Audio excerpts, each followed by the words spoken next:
I hope you're not invading your lunch, but I'm very excited that it's a full female panel, by the way.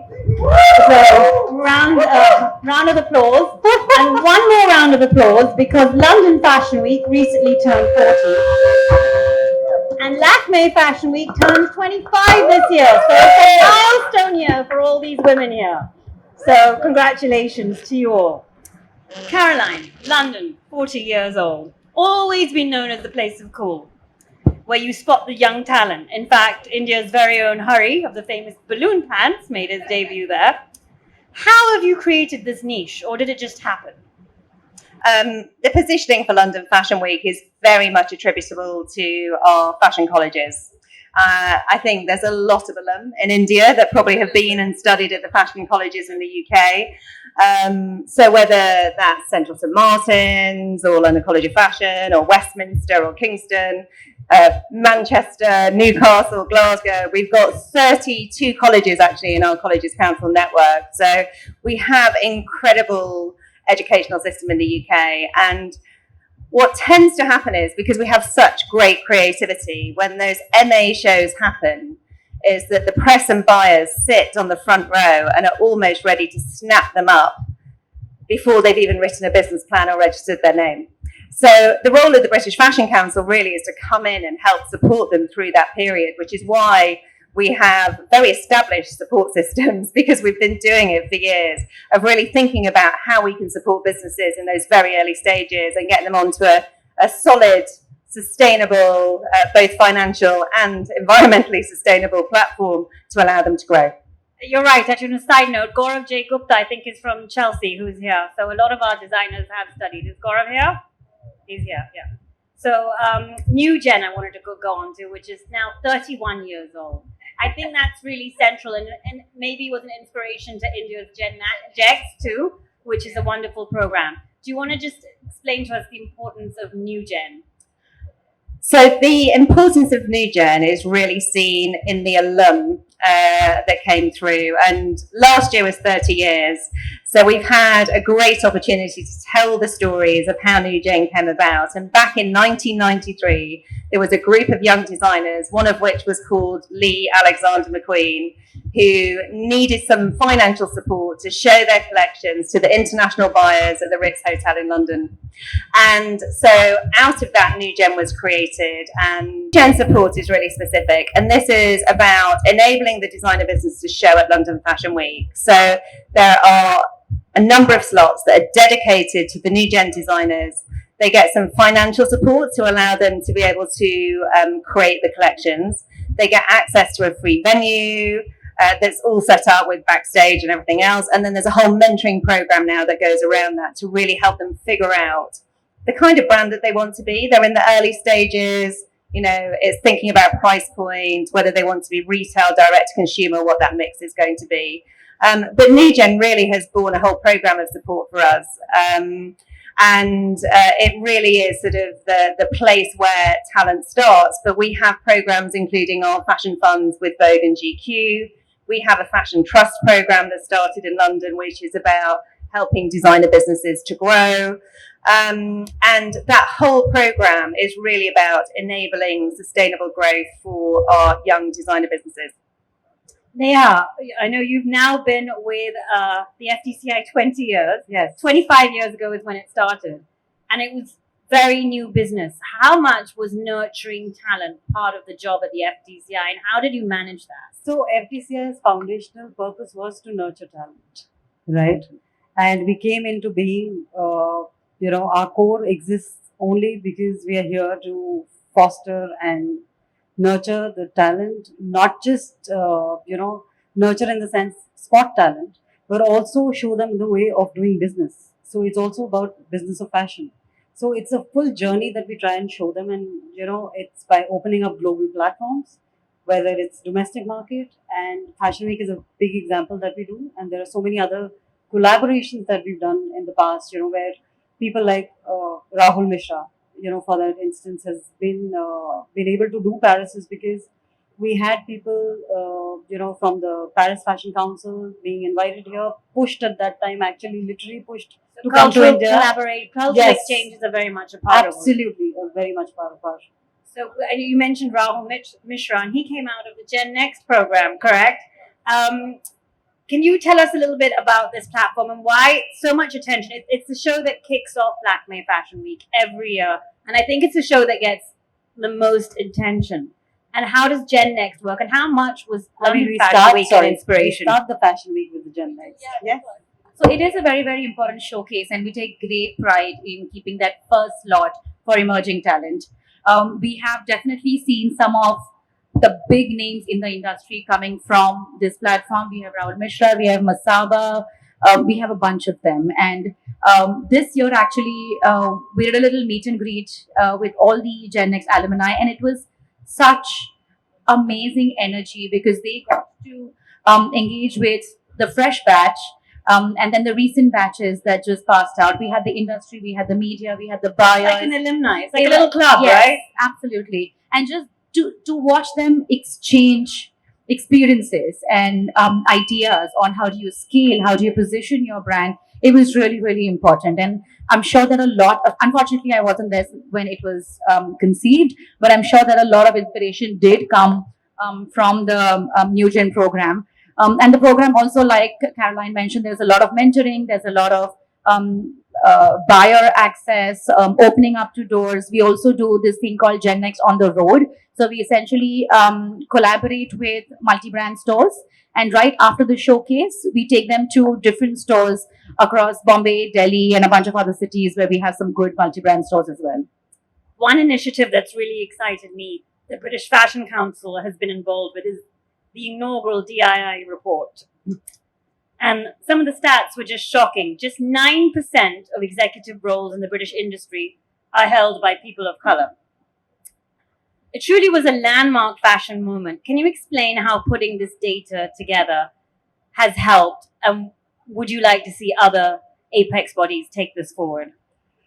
Well, for us, it was really important that we got some data around the diversity of the workforce in the fashion industry. And we had the privilege of working with McKinsey, who'd done various different fashion reports across the world. And so we were able to match that data against some of their insights to really think about how we build sustainable programs in the industry.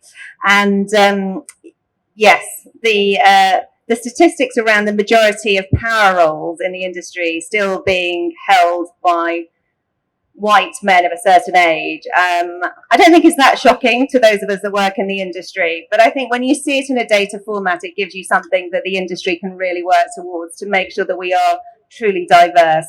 And so what we're hoping is over the next year and the next 2 years, and we've committed to do a census at least every 2 years to really start benchmarking where we're at, is to work with businesses to really look at tracking on their diversity and inclusion programs. I think is that the industry defaults to thinking about grassroots, whereas actually where we want to see change is across the board. So from the grassroots entry-level programs all the way through to the power positions. And so there'll be some quite difficult conversations at roundtables around maybe why that's not happening at the moment over the next year or so. But it's really important to us. The UK is such an incredibly diverse country, and the fact that it's not represented in that way within the fashion industry, which is probably one of the most progressive of our industries, I think is quite telling. I think another place London Fashion Week has been a big pioneer and game changer in one of the big four fashion weeks is how it looks at circularity. And I still remember watching Osman's Her Dreams Are Bigger during the lockdown, and it had such a huge impact on how I look at fashion.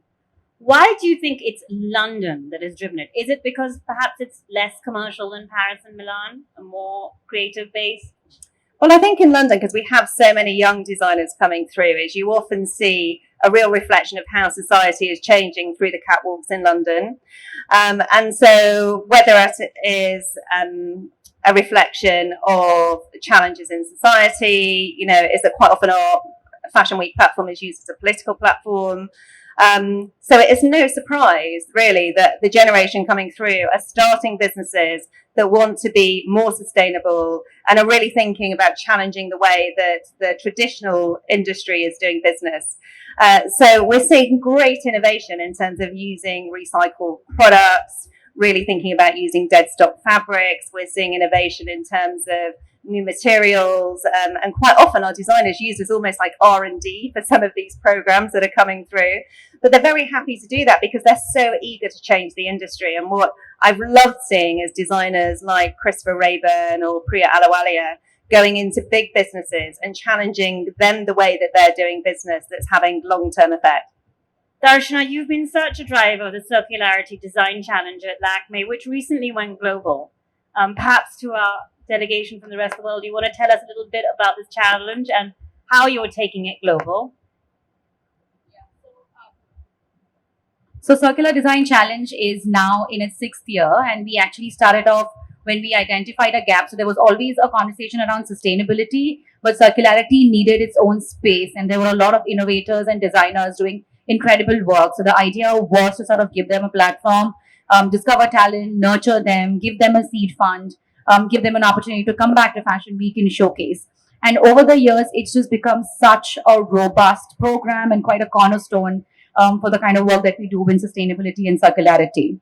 Last year, we expanded it to the UK, to EU, and to the APAC region. And we thought that the best way would be to find great partnerships. So in APAC, we actually partnered with the Redress Design Award because the value systems are same. In the EU, we had Marangoni, who was then until last year, they said, okay, we will touch base on the alumni. But this year, we are now expanding that to say that let's reach out to all talent in the EU who is doing incredible work in circularity. And in the UK, we have, of course, British Council, who's been a long-standing partner for all that we do. But I'm really looking forward to see if there are any synergies between BFC and CDC as a program as well. And just to sort of name some of the key stars of this program, there is one designer called Pavan. She takes textile waste and puts it back on the handloom to create new textiles. And when you look at those textiles, there are houndstooth patterns that look like print, or they look like really virgin made materials. So great talent. Another one on technology, when you said R&D, I think we've also seen a lot of applications where there is an engineer and a designer who's come together, because a lot of the circularity conversation is really rooted in technology. So how do we sort of build those? So we invite a lot of consortium applications to say that, I'm an engineer or I'm a technical person, but I don't know how to develop product. So we've seen material companies that make like banana fiber leather or leather alternatives from coconut water, who then collaborate with designers to create incredible products. So this is really, and I want everybody to really, really look up Circular Design Challenge. We are really open to see. You have a website? We do, yes. It's called circulardesignchallenge.net, or you have me and I will send you a link. But we're really looking for like robust partnerships. We're looking at really ways to sort of support them, fund them a lot more. We do have a little fund now, but we really are looking for access to industry, to maybe internships, whatever it is. So India is known for its craft savoir faire, and I think it's amazing that Circular Design Challenges is coming out of India. Like a technique like Kanta, where we patchwork all our old fabrics using a running stitch. I know a lot of British designers are inspired it. Do you think that we need, the West needs to know more about our craft savoir faire in upcycling and recycling? And do we need to see more East-West collabs? Has it been happening enough? And why isn't it happening more? I think that's why we cornered Mr. Sriram and said, why not India? That's one of the reasons why we just cornered him and said, hello, we need you here. So yeah, I mean, we, as FTCI, we've been talking about sustainability, I don't know, from eons. And I think India as a culture, we've been sustainable, as Karishma was talking about. Sorry, it's the best, it's the most sustainable garment in the world. I'd like anyone, I challenge anyone to find a more sustainable garment. I mean, sustainability is in our blood. We are born with it. We have our grandmothers using maybe a cloth which they were wearing as dusters and then being used as a mop. I mean, it's all about. And the duster probably started as the dupatta, yes, the scarf. Yes, absolutely. So, the world really needs to know that, we have it in us and we thrive on it, as a culture. And yeah, I mean, there should be a lot more exposure given to it. And you have a sustainability day at Lakme Fashion Week. Yes. I wanted to know, why do we still need to demark this day? So, Sujata, sorry, just to come back, we've been running campaigns and we've been running campaigns like My Handloom, My Pride. We've done tie-ups with the handloom school, which is supported by Good Earth and all that. And Akaro was a part of that show that we did at Fashion Week, which is like some 2008, 2009. So we've been talking about this and trying to tell. I don't know why we have to drive it so much, because people should understand. But I feel that the consumer is not. Sustainability is a very loosely used term, as even Karishma said in the morning. And people, even though they know that India is all about it, the importance is not given too much. I don't know. I'm still figuring out why. You know. From a sustainable fashion day point of view, of course, we have a day dedicated because, like you said, I don't think the consumer is still ready to have that conversation. And funnily, on this day, I still have audience who come in a khadi sari, and I have to tell them that you can have fashionable clothes which are sustainable. So I think the effort is also to sort of move in that direction where we're saying, okay, good-looking clothes like everyday clothes can be sustainable. Exactly. So, that entire notion that, okay, it has to be rag looking, it has to be a certain type of mull or a certain type of muslin, so it's taking a lot of time to sort of change that narrative. It's painful. But I think as Fashion Week overall, what we've been also trying to do is make the entire event more sustainable in the way we operate. So I think we are using these touch points to really talk about what sustainability would mean beyond fashion. Tell us a few So, of these touch points. Sure. So we try and use green power, like renewable energy, in whichever venues it is available to sort of reduce our consumption. We've been actively calculating our carbon footprints for the past 5 or 6 seasons to see how